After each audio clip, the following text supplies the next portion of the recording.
হরে কৃষ্ণ। বন্ধুরা, আপনারা হয়তো খবরে দেখেছেন কিংবা বিভিন্ন সোশ্যাল মিডিয়ায় দেখেছেন, উত্তরপ্রদেশের একজন ঢঙ্গি বাবা, নাম তার ছাঙ্গুর বাবা। সেই ছাঙ্গুর বাবার এই হাতের যে 5টি আঙুল আমাদের, তার 6টি আঙুল আছে, এই জন্য তার নাম ছাঙ্গুর বাবা। সেই ছাঙ্গুর বাবা কি করত না, ব্যবসা করত। কি ব্যবসা? ফেরি ব্যবসা। এই সমস্ত পাড়ায় ঘুরে বেড়াতো, সাইকেল নিয়ে ঘুরে বেড়াতো। কিন্তু পরে দেখা গেল সে হচ্ছে এই কবজ বিক্রি করতো, মাদুলি কবজ, রোগ ভালো হয়ে যাবে এই রকম হতো, রোগ ভালো করার বিষয় নিয়ে এরকম সে সমস্ত করতো। কিন্তু পরবর্তীকালে তার মাথায় কি জাগলো বলতে পারছি না, টাকার বিনিময়ে রোগ ভালো করে দেবে এরকম বিভিন্ন সভা সমিতির মতো করে সমস্ত মহিলাদেরকে ধর্মান্তকরণ করত।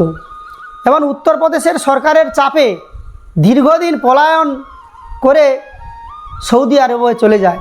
আর সেই সৌদি আরব থেকে ফান্ডিং নিয়ে এসে আবার সেই কাজ পুনরায় শুরু করে। আর সেই রকম তাদের যে চ্যানেল, সেই চ্যানেল ব্যারাকপুরের দুজনকে ধরেছে পুলিশ।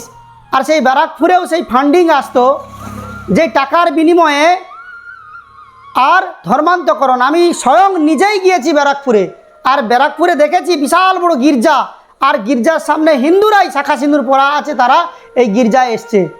ভেবে দেখুন, টাকার বিনিময়ে রোগ ভালো করে দেবে, কোথা থেকে? আমেরিকা থেকে, বিভিন্ন দেশ থেকে ফান্ডিং আসছে, আর হিন্দুরা ধর্মান্তরিত হচ্ছে।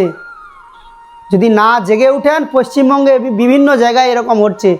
তার অ্যাকাউন্টে বহু টাকা, প্রায় 100 কোটির উপরে টাকা একদিনেই এসেছে ফান্ডিং বিদেশ থেকে। তাকে পুলিশ গ্রেপ্তার করেছে, তাকে গণধোলাই দিচ্ছে উত্তরপ্রদেশের মানুষরা। এই পশ্চিমবঙ্গেও চলছে। জেগে উঠুন, নাহলে আমাদের অবস্থা খুব খারাপ হবে। এই পশ্চিমবঙ্গটাকে হারাবো আমরা, আর কিছু নয়। জয় শ্রীরাম, ভারত মাতা কি জয়। জেগে উঠুন।